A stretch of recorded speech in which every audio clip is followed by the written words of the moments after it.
Welcome back to another episode of the College Prep Podcast. I'm Megan Dorsey here in Sugar Land, Texas, getting ready to start another semester of test prep, getting students ready to score better on the SAT and ACT. I'm here today with my co-host. Hey everyone, I'm Edward from Alma Modern, which is a place for students and educators to learn all of those amazing college success skills we need to thrive in college and beyond. And Megan, I'm actually really excited to share that if people have ever wondered what we look like when we're having these conversations, they can now officially do that over on our YouTube channel. We are making a video podcast now of College Prep Podcast, and I'm so excited. We'll have the link for you to watch and follow along with us down below in the description. And I'm not promising to put on makeup every time. So just so Yeah. everybody knows, sometimes you'll get me before I'm ready to go on camera. We'll see. Nice. Today seems like a really odd time for this topic, but it is the best time to discuss what we should be doing for summer.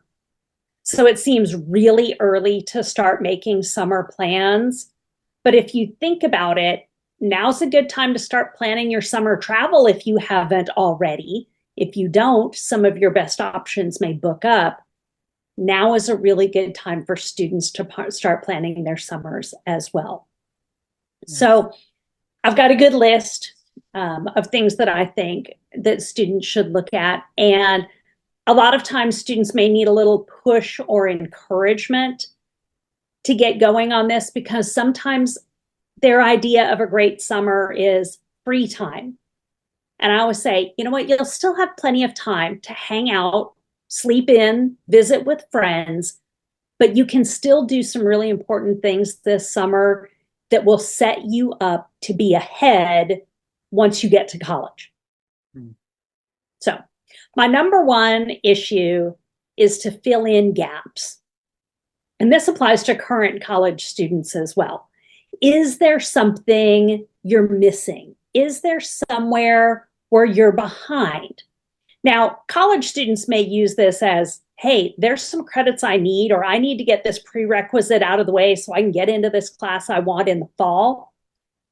But for high school students, a lot of times, as long as you've been passing your classes in your regular school day, you're not needing to fill in those types of gaps. What you may need to do is fill in for things you didn't have time to do during the school year. In other words, I have students who have interests and they just can't pursue them the way they want to because they're so jam-packed with academics and their other extracurricular activities during the school year. Now's the time to fill it in.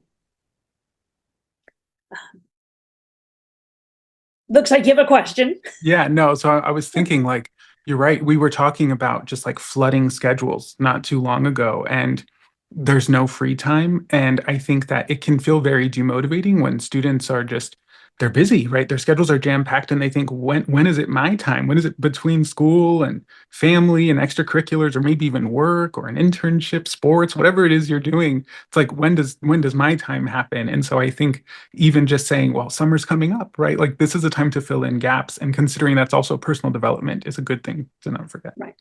Well, and I'll give an example. My son, graduating this spring from high school, had set a goal that he wanted to earn 500 community service hours before he graduated from high school.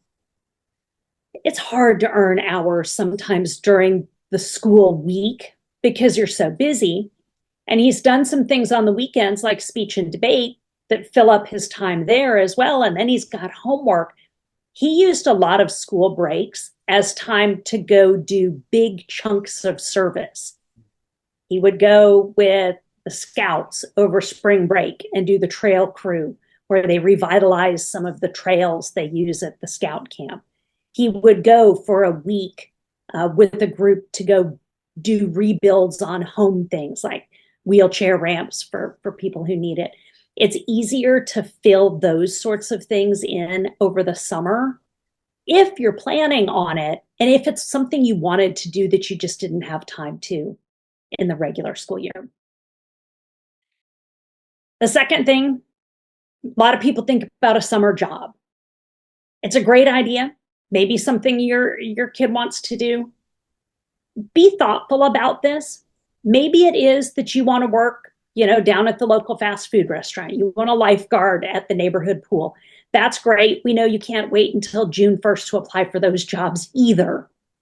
But sometimes this is where students can gain a little bit more experience in areas that they might be interested in if they can look ahead and plan ahead. And sometimes it may be that you get hired to do it. Sometimes you may have to create your own type of position. I had a girl one year so desperately wanted to write about fashion.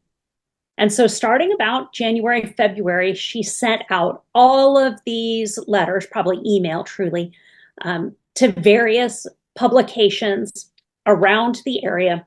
Only one replied back and said no. So she was doing the right thing. Hey, I'm thinking ahead. I'm making these contacts. She didn't get any good answers. And she was a little upset at this point. What am I going to do? And I said, well, why don't you just start your own blog? Or you could start your, this was a number of years ago. That was easy. But now you might start your own Instagram channel or some other way of doing your own work. And she treated it like a job. So it might be a paid job. It might really be you're thinking about your own internship. It's hard for high school students to get internships. They are really not designed for the high school student in mind. So it could be that you're going to work. It could be you're creating your own version of a job or internship over the summer. Yeah, I really love this idea. In fact, I was reading not too long ago that of the top 10 most desired jobs for students nowadays, high school and below, YouTuber was the third most popular position that people say they want. It's like demoted astronaut, I believe, at this point. Yes. Um, and so what's amazing is I'm all about multimedia. And with just a few simple skills, I mean, students can get online, learn how to do a blog or videos or social graphics, whatever it is they're interested in. And you can start it, right? Treat it like a little mini business for yourself. And if you could give that the 20, 30, even 40 hours a week you were planning to give a job, who knows what that could grow into if you were to maintain it over time. And it is a valuable piece that you could take as future experience as you start to grow an audience, as you start potentially creating new types of media. Those are things that you can share now as skills that you've learned that a new job would find valuable. I'd hire a teenager to help me with some of those things too. So don't think it's just something you do on your own. You now have a marketable skill. Yeah, absolutely. Another area that I really like is the idea of summer camp. And there's so many options with price tags ranging from you can go free on a scholarship or low cost, a couple $100s for a week, all the way up to the very pricey ones. And a lot of times, what I'm thinking about when I think about, hey, summer camp may be a good thing to do, I'm thinking about people heading into their junior, senior year who can go and do some programs on college campuses. So the first benefit is, hey, I'm getting to live the life of a sort of college student. We know it's a little bit more controlled. And possibly I'm able to do this on a campus that I'm really interested in. I may want to try to attend this school later on. Let me get on campus for a week and get a better feel for, even if I'm not around the peers that I would be with, the school itself, what's going on campus. The second area that I really like is students can pursue topics that they're thinking about for future majors. My daughter went to a camp before her senior year focused on psychology. She was interested in studying psychology. She thought that would be something she wanted to major in, but she never had room in her high school schedule to take it because she was filling up with all of the regular core classes, math, science, English, history, Spanish. She was taking debate. So she could never take it as an elective. And she got a much better view during this 1 week on campus. They got to dissect, I think, sheep's brains. They got to hear lectures from the different professors from that school. She came home sold that psychology was something she wanted to pursue. And so if people have an interest in a topic that isn't really accessible in your high school curriculum, this is a great way to test it out. I'm going to give one more example. My son, graduating senior, looking at colleges, was very interested in St. John's College. And they have a campus in Annapolis, Maryland, and one in Santa Fe, New Mexico. But it's a very different school. You don't really have majors. All of their program is focused on sort of a great books type approach. And I said, well, if you're interested in St. John's, you should go to their camp for a week and see if you even like that style of learning. Do you want to do all of that reading? Do you like the seminar discussion? And again, off he goes. I pick him up. He says, oh, yeah, Mom, St. John's is still on my list. In fact, it's moved up even higher. So it can be a really great way to test out your interests and potential schools. And I know it may not be financially viable for everybody, but a lot of programs do have scholarships. And if you start on this process early, you're more likely to get in. Well, and I think another great benefit of some type of summer camp, if it can last a week, whether it's at a campus or even just something, out with some group in the woods, it helps are you someone who can thrive when you're detached from home? I think a lot of students assume I can go to school clear across the country and I'll be fine. And then we know there's a lot of research to show there's this homesickness curve that kicks in.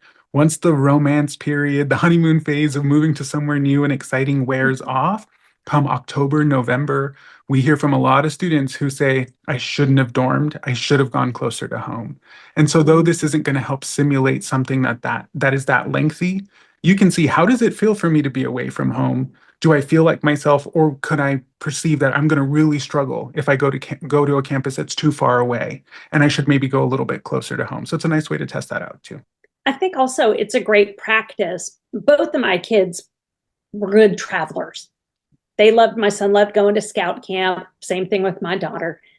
They were good at being away from us. But I think and I was surprised sometimes to hear about friends who by senior year had never been away from their parents for more than 3 days. I thought, oh my goodness, how do you do that? But I think it also helps for practicing the skills to really connect at a new place. Can you go make friends? Or are you constantly over on the side here on your own phone trying to keep in touch with the people back home? And I think that's one of those things that keeps people from making good connections freshman year is they don't go out and meet the new people because they're so busy trying to figure out where all their old high school friends are and what they're doing. So go out and test it out for a week. It's a good thing to do. Next on my list is go visit colleges. So maybe a little less dramatic than going for an entire week. This is a great time for students themselves or the whole family to go visit schools. And I've heard people say, well, oh, shouldn't we really visit schools when they're in session? Yeah, that'd be nice, but it's just not practical, not for most people. So I don't care whether you're going to visit the school that's 30 minutes down the road or an hour away from you, or you're making a whole giant road trip that involves this. Get out and visit some colleges, and some visit is better than no visit. Maybe you can have time later as an ideal visit. I think seniors should go visit their intended campus while school's in session. But until you get that serious about a school, you're just fine going in summer. And to be clear, when I say go visit a school, that doesn't mean we drive through the campus on our way to our hotel and mom or dad points out the window landmarks that they remember from their time in school. What I mean when I say visit a college is go to their website, make a reservation. A lot of times there are two common things. One is an information session. The second is a campus tour. Sometimes you book those separately, but sometimes you can just pick one visit and they include both of those things. That's what I would count as an actual college visit. And usually it's going to take you about 2 to 3 hours. It might take morning, middle of the day for you. But as you travel, if there's some schools that might be of interest or you just want to see something that's different than maybe a campus you visited near home, it's a great time to do it. A little fun tip that I tried when I went on my big California road trip of all the UCs, which was really fun, was I would just go up to students. It was a little intimidating, and I would just ask, "Do you like going here?" And they were so happy to share. And I would ask their major and what do you think about the campus? And they were so willing. And there were some campuses where I noticed patterns that students had to say, and I thought, "Oh, wait, that sounds like something I might feel in the future." So it was such a quick and simple way to connect with real students who are living that life that you're potentially going to choose. And I do suggest if you have time beyond the admissions office, go hang out down near the student center. And students, go ahead and let mom or dad be the obnoxious one here. One of your parents probably talks, a lot, and you know this. Let them be the person to say, "Hey, do you go to school here?" Honestly, first watch the people you see coming and going. Do they look happy? Are they having a good time? Or is this sort of everybody's got their head down, working too hard, not happy look? And then do ask exactly the questions you were talking about. Do you like it here? What do you like? What do you dislike? What are you studying? It's a great way to get to know schools. And then my pro tip is as soon as you hop back in your rental car or you hop back on the bus or train or whatever it is you're using to go away from the school, somebody in the group needs to start taking notes. And I don't care whether you take them on paper and pencil or whether you put them on your phone. But if you're visiting multiple schools over the course of a year, it's so easy to get mixed up on which one was which. I take pictures as I go along, but if you match those pictures to those notes, it really helps. Yeah, it's a good tip. Okay, moving on what else to do. Number 5 really somewhat overlaps some of the things I've said before, but it is a really good time to test out interests or majors. Speaking with a couple clients the other day, the student is relatively new to choir as a junior and is thinking she might want to study music. But this is pretty new. And I said, you know what? You need to start thinking about what you're doing this summer because this summer would be a great time for you to explore that. You enjoy music, but are you going to enjoy the study of music? Are you going to enjoy all of the things those classes will entail? This could be maybe she goes to a summer camp and does some things on a more college level for it, but it could very well be she does some reading. Okay, here's a school I'm interested in. Let me go online and read all the course requirements. Are those things I'm truly interested in? We have other things where students, like my daughter, hey, I might be interested in psychology. She had one way to pursue it as a camp, but there's so many other ways for students to pursue their interest, including, like you and I were talking about before, build your own method of doing it. Maybe you start your own YouTube channel exploring it. Maybe you pick some books that you're going to read or materials you're going to learn online as a self-study of whatever it is. And the great thing is you're either going to walk away from it saying, "Oh, yeah, that is it. That's the major for me," or "Nope, that is not what I thought it was going to be." And you've now saved yourself that much time and effort working on a failed potential major later on. Yeah. And I will throw out there that now a lot of colleges and universities are putting up free courses for students, Mhm. especially these lower division survey courses. They're completely free. You can take the summer and enroll. I mean, Harvard will offer an intro to psychology, Yes. completely free. Just try it out. And then you can see, do I actually like this class? And you're getting a real world experience of what that feels like and challenge yourself to do the readings, to do the homework and treat it like a real class. And now think if I multiply this by 3, 4, even 5, how happy would I be with this subject? And I love doing that because so often what students know about a particular field, honestly, is what they've seen in the movies or TV or what they've experienced in their family life. And if you don't have someone in your family who's an archaeologist, you may have no idea what the study of archaeology really means.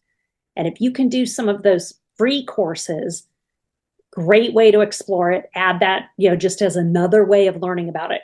Here's an added benefit to doing this. So many schools in their applications for admission say, "What's your major and why do you want to study it?" If I have very little experience, I'm going to say, well, I want to study archaeology or psychology or whatever it is. Why? Because I think it's cool. Now, I know you might find fancier words, but it's going to boil down to because I think it's neat. If you've taken some time in the summer, you can now say, I want to study it because last summer, and fill in whatever it was you did. I participated in this program. I took this online course. I made a reading list for myself of articles and books. And after doing that, now we have a real answer about why you want to study it. So it benefits you. You've gotten that learning, that experience, but it also now makes you a better candidate for the colleges to which you apply. Totally. Last one. Seniors, if you are heading into your senior year of high school, you need to use that summer to start your college essays. And everybody says, oh, that won't take that long. Those essays aren't that long. What is it, like 650 words? And then I just tell the story about my very gifted daughter, who is a great writer, who knew what she was going to write in her college essay, had a very busy summer before her senior year and kept putting it off, putting it off, putting it off. And eventually it took 10 times longer than we thought. There were tears involved. Start it before your senior year starts, and you will be so much happier. And so my poor son, he's the second child. I was like, and because of your sister, you've got to start this earlier. And anytime he would grumble about it, I said, well, you thank your sister. But you know what? He had his essays done before school started, and it really was that much easier to work through the supplemental little paragraph here, paragraph there, and send out applications. And everything was done really probably by October 15th. Senior year gets that much better when you can do that over the summer and not drag it through the entire fall. Totally. And I will also just add that getting that out of the way helps reduce the friction of applications later. Sometimes we've got stretch schools, or there are too many schools that we're like, I just don't have the time and energy to apply to all of these. And if we would have knocked some of those smaller things out, because those things aren't changing, then you could have expanded your opportunities by putting in just a little bit more effort over the summer. And so just reduce that friction for yourself later. Your future self will thank you. Yes, absolutely. And parents will probably thank me for that as well, because I had so many friends, message me back. I did not know this was going to take so long. I teach an essay writing workshop at the beginning of every summer. And I had a couple of friends who said, well, we'll check back with you if we need help later. And in other words, no, we're not really interested. That's okay. You don't have to.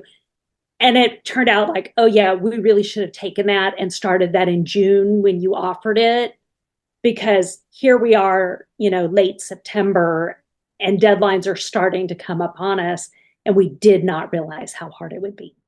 So Totally. I know it seems so early to plan for summer, but now is the right time.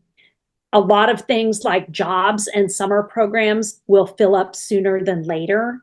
And we all know that if you don't plan, well, then you're halfway through the summer before you realize, oh, I should have used this time more productively. Absolutely. Wishing everybody a great week, and hope you like seeing us on video. Yeah, it's been good. See you later.